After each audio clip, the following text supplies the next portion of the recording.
आज की वीडियो में हम पढ़ेंगे क्लास 7 का साइंस चैप्टर जिसका नाम है लाइट। इस चैप्टर का फर्स्ट टॉपिक है light travels along a straight line. हमने कैंडल ली और इस कैंडल को जलाया। अब हम इस कैंडल की फ्लेम को एक स्ट्रेट पाइप से देखेंगे। स्ट्रेट पाइप से देखने पे इसकी फ्लेम दिखाई देती है, लेकिन जब कैंडल की फ्लेम को हम मुड़े हुए पाइप से देखते हैं तो हमें फ्लेम नहीं दिखाई देती। इससे ये प्रूव होता है कि जो लाइट है वो हमेशा स्ट्रेट लाइन में ट्रेवल करती है। नेक्स्ट टॉपिक है रिफ्लेक्शन ऑफ लाइट। देखो, एक मिरर लिया, उस मिरर की सरफेस स्मूथ है, ठीक है। जब इस मिरर की स्मूथ सरफेस पे कोई रे ऑफ लाइट पड़ती है तो जो मिरर है इस रे ऑफ लाइट को रिफ्लेक्ट कर देता है। तो मिरर के द्वारा इस रे ऑफ लाइट को रिफ्लेक्ट करना ही कहलाता है रिफ्लेक्शन ऑफ लाइट। एक चीज यहाँ पर ये और है कि जब मिरर लाइट को रिफ्लेक्ट करता है तो जो रिफ्लेक्टेड लाइट होती है उसकी डायरेक्शन चेंज हो जाती है। इस डायग्राम में देखो, ये है प्लेन मिरर और इस मिरर की सरफेस है स्मूथ, ठीक है। जब इसके ऊपर लाइट पड़ती है तो उस लाइट को बोलते हैं इंसिडेंट रे, ठीक है। ये लाइट इस मिरर पर पड़ी, इस पॉइंट पर जाकर मिरर ने इस इंसिडेंट रे को रिफ्लेक्ट कर दिया इस डायरेक्शन में, ठीक है। तब इसे बोलेंगे रिफ्लेक्टेड रे। नेक्स्ट है image of object in plane mirror. हमने एक प्लेन मिरर लिया, उसके सामने कोई भी ऑब्जेक्ट रखेंगे। यहां पर हम ऑब्जेक्ट में कैंडल ले रहे हैं, ठीक है।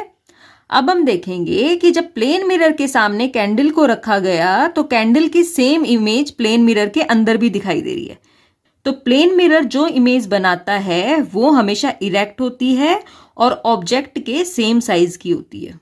नेक्स्ट पॉइंट है कि जब प्लेन मिरर के सामने हमने किसी डिस्टेंस पर कोई ऑब्जेक्ट रखा तो सेम डिस्टेंस पर मिरर के अंदर इमेज दिखाई देगी उस ऑब्जेक्ट की। फॉर एग्जांपल, मिरर के सामने हमने 2 मीटर दूर कोई ऑब्जेक्ट रखा तो मिरर के अंदर भी 2 मीटर डिस्टेंस पर ही उस ऑब्जेक्ट की इमेज दिखाई देगी। नेक्स्ट है राइट और लेफ्ट। इसको हम एक एग्जांपल से समझेंगे। आप मिरर के सामने खड़े हो, आपने अपना लेफ्ट हैंड रेज किया मिरर के सामने, ठीक है। मिरर में जो इमेज बन रही है उस इमेज में वो राइट हैंड शो होगा, ठीक है। मिरर में हमें जो राइट है वो लेफ्ट दिखता है, जो लेफ्ट है वो राइट दिखता है। नेक्स्ट है स्फेरिकल मिरर्स। इसको हम एग्जांपल से समझेंगे। फर्स्ट है कि एक स्टील की प्लेट ली हमने, ठीक है। जो नॉर्मल स्टील की प्लेट होती है जिसमें हम खाना खाते हैं वो प्लेट ली। अब इस प्लेट के सामने हम एक ऑब्जेक्ट रखेंगे तो इस प्लेट में जो ऑब्जेक्ट की इमेज बनेगी वो कैसी बनेगी? वो इमेज बनेगी इरेक्ट, और जो उस ऑब्जेक्ट का साइज है सेम साइज की इमेज ही बनेगी प्लेट के अंदर, ठीक है। नेक्स्ट एग्जांपल है कि हमने एक स्पून ली, ठीक है। स्पून की जब आउटर साइड की तरफ एक ऑब्जेक्ट हमने रखा तो हमने देखा कि जो इमेज बनी है वो बनी है इरेक्ट और उसका भी सेम साइज है जो ऑब्जेक्ट का है, ठीक है। लेकिन जब स्पून की इनर साइड की तरफ हमने ऑब्जेक्ट रखा तो उस ऑब्जेक्ट की जो इमेज बनेगी वो बनेगी इरेक्ट, लेकिन जो इमेज बनेगी वो एक्चुअल ऑब्जेक्ट के साइज से बड़ी बनेगी, ठीक है। अब देखो, जो स्पून की आउटर साइड थी वो तो एक्ट कर रही थी कॉन्वेक्स मिरर की तरह, लेकिन जो स्पून की इनर साइड थी वो एक्ट कर रही है कॉनकेव मिरर की तरह। नेक्स्ट है कॉनकेव मिरर। देखो, ये स्फेरिकल मिरर है। स्फेरिकल मिरर की जब कॉनकेव साइड से यानी कि इस साइड से लाइट रिफ्लेक्ट होती है तो बोलते हैं कॉनकेव मिरर, लेकिन जब स्फेरिकल मिरर के कॉन्वेक्स साइड से लाइट रिफ्लेक्ट होती है तो उसे बोलते हैं कॉन्वेक्स मिरर। अब हम पढ़ेंगे कॉनकेव मिरर से किस टाइप की इमेज बनती है एंड कॉनकेव मिरर के क्या यूजेस हैं। हम एक कॉनकेव मिरर लेंगे, उसको इस तरह से अपने हाथ में पकड़ेंगे कि वो सन की डायरेक्शन में फेस करे, ठीक है। और जब कॉनकेव मिरर सन की डायरेक्शन में फेस करेगा तो जो सन है उसकी लाइट रिफ्लेक्ट होगी कॉनकेव मिरर से पेपर की शीट पर, ठीक है। फिर हम देखेंगे कि पेपर की शीट पर एक शार्प ब्राइट स्पॉट अपीयर हो रहा है, ठीक है। जो ये शार्प ब्राइट स्पॉट अपीयर हुआ है ये सन की इमेज ही है, ठीक है। तो जो कॉनकेव मिरर से इमेज बनती है वो बनती है रियल इमेज। अगर हम कॉनकेव मिरर को इसी तरह से हाथ में पकड़े रहें कि जो सन की लाइट है वो रिफ्लेक्ट होकर पेपर शीट पर पड़े तो थोड़ी देर बाद क्या होगा, जो पेपर शीट है वो जलनी शुरू हो जाएगी। ये पूरा केस था कॉनकेव मिरर का। लेकिन कॉनकेव मिरर की जगह अगर प्लेन मिरर यूज करते हैं तो शीट पर कोई भी इमेज नहीं बनेगी। ठीक है, तो जो प्लेन मिरर इमेज बनाता है वो इमेज होती है वर्चुअल इमेज। नेक्स्ट है यूजेस ऑफ कॉनकेव मिरर, जिसमें फर्स्ट यूज है डॉक्टर्स कॉनकेव मिरर का यूज करते हैं eyes, ears, nose and throat को एग्जामिन करने के लिए। सेकेंड यूज है, देखो जब हमारे दांत में कैविटी हो जाती है या कोई और प्रॉब्लम हो जाती है तो डेंटिस्ट उसको चेक करने के लिए कॉनकेव मिरर का ही यूज करते हैं। कॉनकेव मिरर की वजह से दांत की जो इमेज है वो बड़ी दिखाई देती है कॉनकेव मिरर में। थर्ड यूज है कि जो टॉर्चेस के रिफ्लेक्टर्स होते हैं, कार एंड स्कूटर में जो हेडलाइट्स होती हैं उनके जो रिफ्लेक्टर्स होते हैं वो कॉनकेव शेप के ही होते हैं। नेक्स्ट है कॉन्वेक्स मिरर। कॉन्वेक्स मिरर से किसी भी ऑब्जेक्ट की जो इमेज बनती है वो इरेक्ट होती है एंड स्मॉलर इन साइज होती है। इसके बाद है यूजेस ऑफ कॉन्वेक्स मिरर। देखो जो कार्स एंड स्कूटर्स होते हैं उनके जो साइड मिरर्स होते हैं उनमें कॉन्वेक्स मिरर का ही यूज किया जाता है ताकि ड्राइवर अपने पीछे वाले ट्रैफिक को इजिली देख सके। नेक्स्ट है images formed by lenses. Lenses दो टाइप के होते हैं, convex lens and concave lens. First हम पढ़ेंगे कॉन्वेक्स लेंस। ये डायग्राम है कॉन्वेक्स लेंस का। जो कॉन्वेक्स लेंस हैं ये एजेस पे तो थिन होते हैं एंड मिडल में थिक होते हैं। अब देखो हमने एक कॉन्वेक्स लेंस लिया और एक पेपर लिया। कॉन्वेक्स लेंस को हम इस तरह से सन की डायरेक्शन में होल्ड करेंगे कि एक शार्प ब्राइट स्पॉट अपीयर होने लगेगा पेपर पर। ठीक है, अगर हम कॉन्वेक्स लेंस एंड पेपर को इसी तरह से कुछ टाइम तक होल्ड करके रखें तो थोड़ी देर बाद पेपर जलना शुरू हो जाएगा।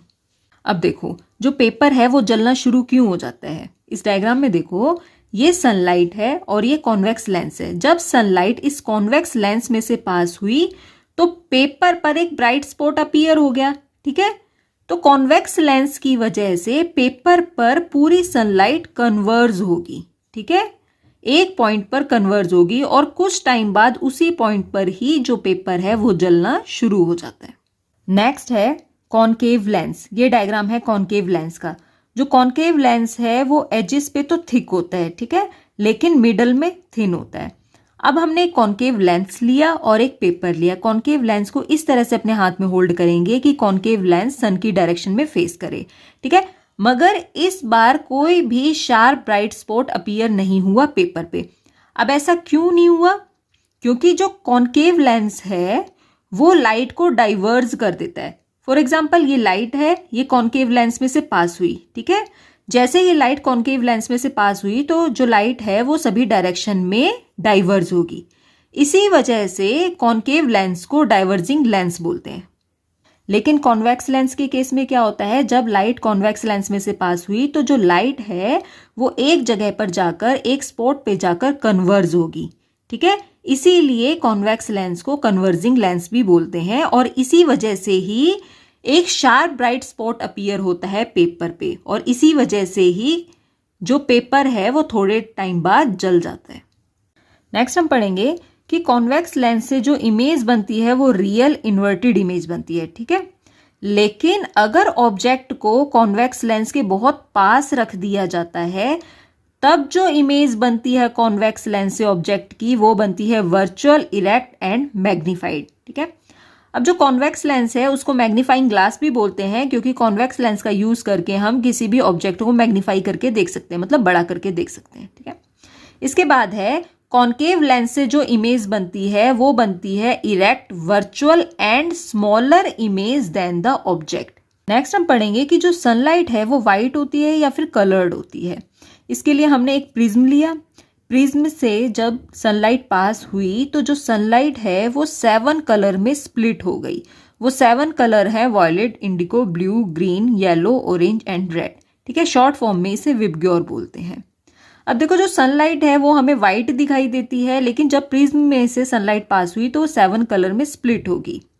ठीक है, इससे ये पता चलता है कि जो सनलाइट है वो 7 कलर से मिलकर बनी होती है और वो 7 कलर ये होते हैं और जो सनलाइट है उसका कलर व्हाइट होता है। नेक्स्ट हम पढ़ेंगे न्यूटन्स डिस्क। ये जो डायग्राम है ये न्यूटन डिस्क का डायग्राम है। इस न्यूटन डिस्क को हम घर पे भी बना सकते हैं। इसके लिए हमें क्या करना है, कार्डबोर्ड लेना है, कार्डबोर्ड को गोल शेप में काट लेना है, ठीक है, और उसके बाद 7 पार्ट में इसे डिवाइड करके इसमें कलर फिल कर देने हैं। जो वो कलर हैं वो विबग्योर कलर हैं, ठीक है। अब सेंटर में इसके होल करके एक रिफिल यहाँ पर फिट कर देनी है और रिफिल को इस तरह से फिट करना है कि जो ये न्यूटन डिस्क है इजिली रोटेट हो सके। अब दिन के टाइम में इस डिस्क को रोटेट करना है और इस तरह से रोटेट करना है कि जो ये डिस्क है वो काफी फास्ट रोटेट करने लगे। और जब ये फास्ट रोटेट करने लगेगी तो आप देखोगे जो ये सारे कलर है ना, मतलब जो ये 7 कलर हैं ये आपस में मिक्स हो जाते हैं और जो डिस्क है ये वाइट अपीयर होने लगती है, ठीक है। और इस डिस्क को ही बोलते हैं न्यूटन्स डिस्क।